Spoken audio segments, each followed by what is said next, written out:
Greetings, everyone. I'm going to read this article from AZ Central.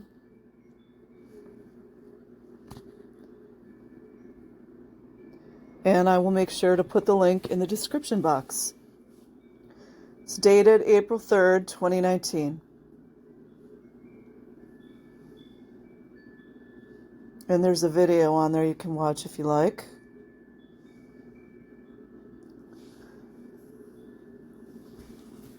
The man who tried and failed to convince jurors that his upbringing as a Scientologist helped rationalize why he bludgeoned two people to death and set their bodies on fire was sentenced Wednesday to death by a Prescott jury. The jury announced its verdict of death shortly after noon, according to a public information officer for the Yavapai County Superior Court.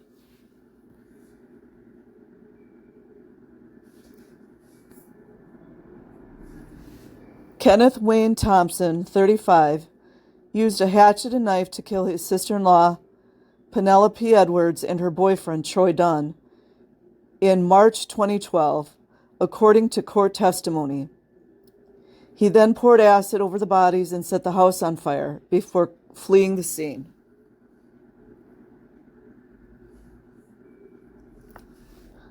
A jury convicted him of the killings February 20th. Jurors began deliberating on March 30th whether Thompson should spend his life in prison or die by lethal injection. Prosecutors with Yavapai County Attorney's Office painted the crime as a deliberate plan hatched in Thompson's mind days before and carried out unbeknownst to anyone, including his wife Gloria.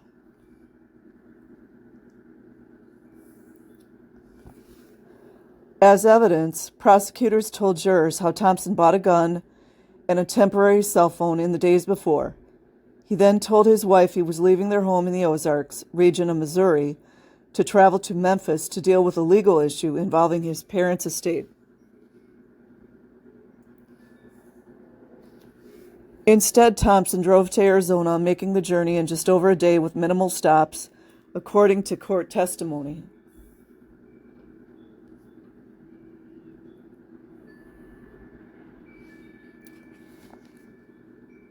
Thompson's attorneys didn't dispute the bare facts, but they offered a different motivation and rationale rooted in Thompson's being raised as a Scientologist, a mission to rescue two children. Stay with me, guys.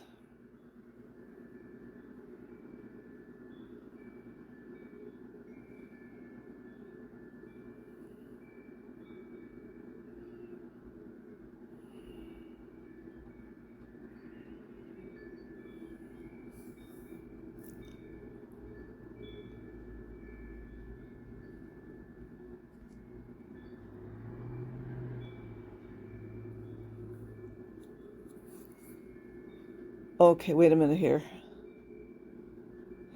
I'm going to read it again, sorry. Thompson, in his attorney's version, saw himself on a mission to rescue two children who were in his sister-in-law's care, Thompson's wife. Gloria had cared for the children temporarily, while her sister, Penelope, had served a prison sentence. After the children were returned to the mother, Gloria still fretted about the kids' well-being, testimony showed.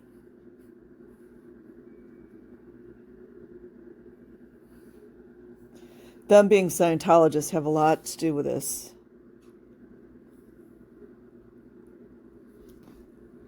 Thompson and his wife had just discovered that one of the children was being treated in the psychiatric ward of a children's hospital.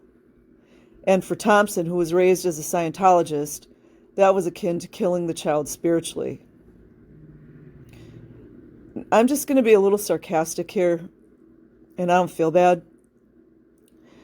Because, they care about children so much. Come on.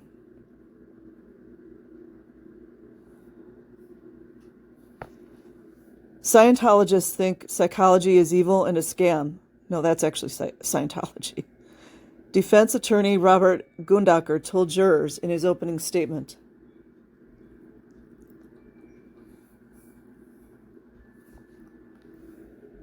Defense attorney Robert Goodacker delivers opening arguments in the trial of Kenneth Wayne Thompson.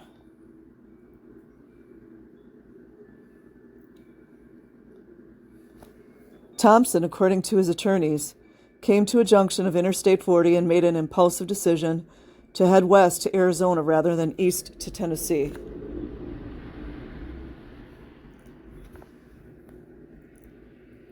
Thompson's wife sent increasingly frantic text messages to his phone, imploring him to contact her, but Thompson didn't take his phone on the trip, testimony showed. He had a temporary phone. His usual phone was found at his Missouri home weeks later, his wife testified.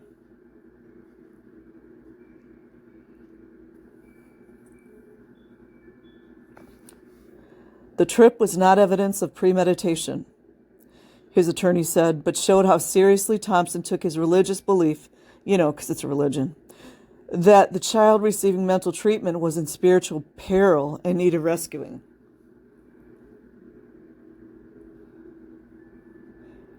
By the way, I just want to add in here that he's no longer in Scientology. He's like one of those people that are following Scientology but not in it anymore. Thompson, speaking to jurors before they began deliberating his sentence, said he showed up at the house aiming to bribe his sister-in-law to let him bring the children back with him to Missouri.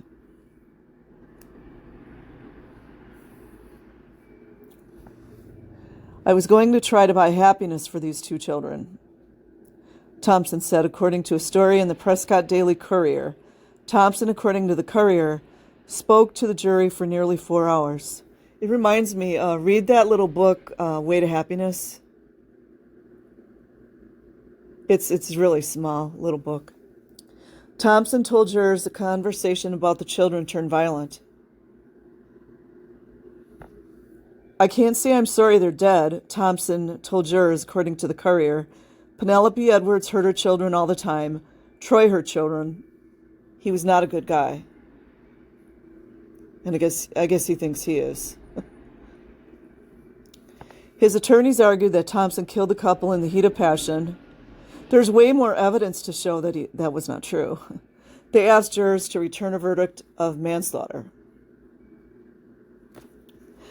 The jury deliberated less than 2 hours before returning the verdict that Thompson was guilty of first-degree murder. That same jury then began deciding whether the crime merited the death penalty.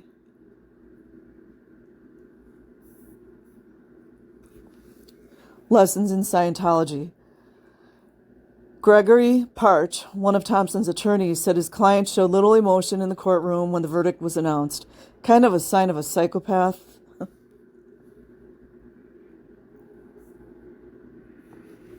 Parch, who defended Thompson along with 2 public defenders from Yavapai County, said the defense team was disappointed that the strategy of trying to get jurors to see the crime through Thompson's unique upbringing did not keep their client off death row.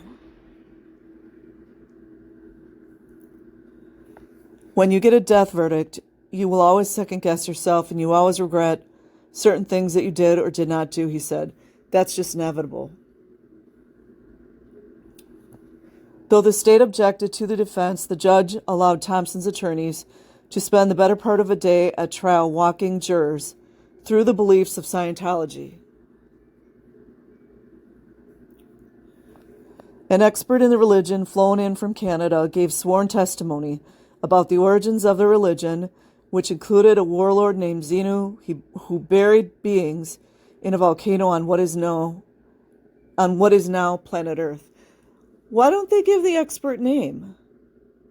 At this point, I don't even really like the word expert, or I'm very questioning of people who call themselves former executives.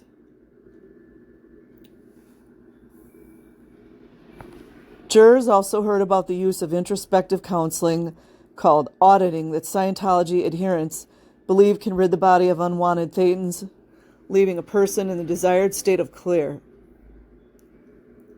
Also, my personal opinion is that auditing is more like interrogation.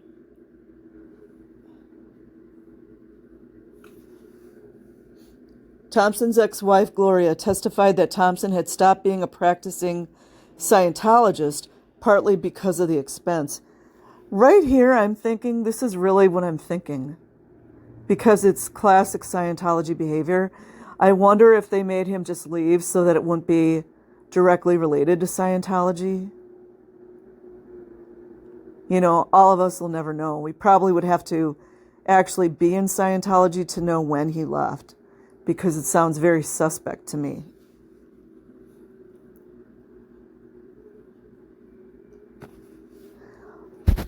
Other testimony suggested that Thompson was a so-called free zone Scientologist. That schism of the faith adheres. They keep calling it faith. There's nothing faith about it.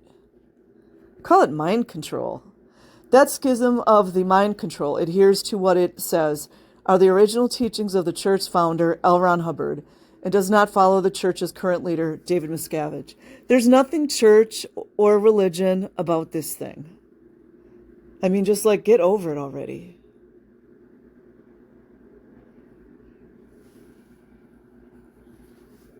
Deputy Yavapai, County Attorney Steve Young, delivers opening arguments in the trial of Kenneth Wayne Thompson, who was accused of killing 2 people in 2012. The trial began January 30th in Yavapai County Courthouse in Prescott. Tom Tingle, the Republic.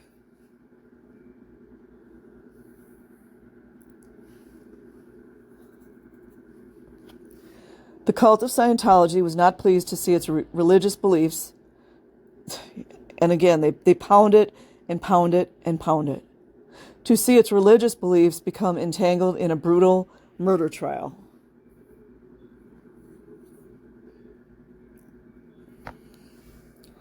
A Cult of Scientology spokesperson, Karen Powell, in a statement sent to the Republic in February, said the testimony about Scientology was distorted and incorrect, contributing to hate, intolerance, and bigotry. That's like one of their huge cards. They always use this, hate, intolerance, and bigotry. And they love that religion card. They don't love it so much, though, when it has to do with children being essayed.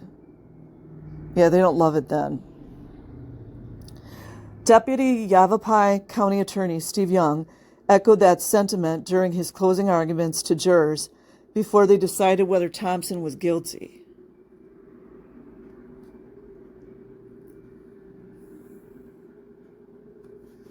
Why is Scientology even injected into this trial, he asked. Scientology is not on trial. The defendant is. Scientology did not kill the victims. The defendant did. Yet conveniently, when it's convenient for them, they don't want to be tied to anything.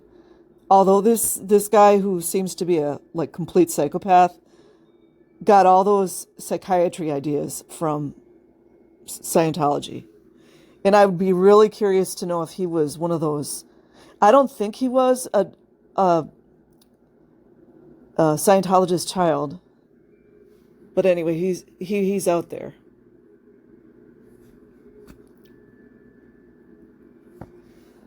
The crime and the getaway. The prosecution described the killings as methodical. I'd say premeditated based on what we're seeing here and hearing. Super premeditated. After arriving in Arizona following his marathon drive, Thompson checked into a motel for brief rest. Early the next morning, he visited a Walmart where he bought a hatchet and a change of clothes. His attorneys had suggested the hatchet was bought for a planned camping trip, not for the double murder he would commit hours later.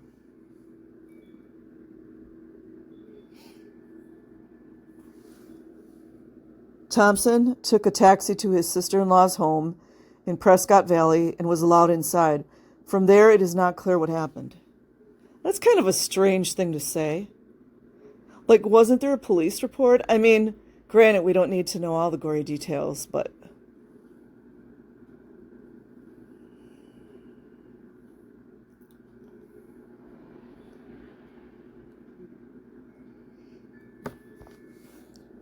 Evidence showed that Edwards made a phone call after Thompson entered the home. Thompson apparently brought food for the couple, and drugs were found in the victim's systems, though it is not clear when those drugs were taken.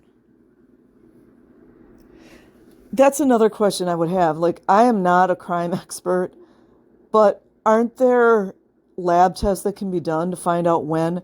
I mean, Law and Order and NYPD television show tells you more than that. They're able to deduce when someone took a drug or ate food. I'm just saying. But hours later, neighbors reported a house fire. Crews discovered the charred, hacked, and bludgeoned bodies of the victims.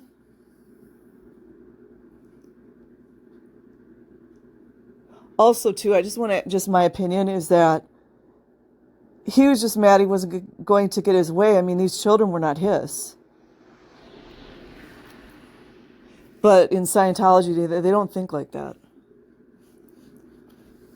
The biggest mistake that couple made was even trusting them to watch the children. Thompson drove east on Interstate 40, but was stopped by a trooper who thought something was suspicious about the man driving past with his arms locked straight. Well, that was a good call.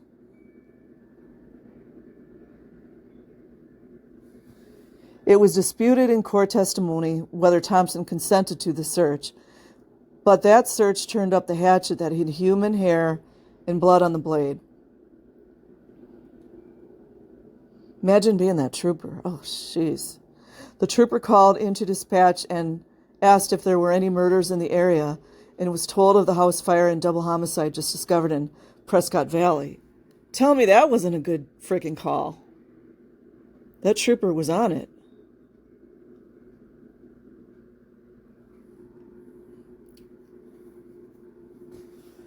Handcuffed on the side of the freeway, Thompson, according to the police report, asked if Arizona allowed conjugal visits. What a sick. I mean, if you guys, I am not a psychiatrist or a therapist, but can you say psychopath?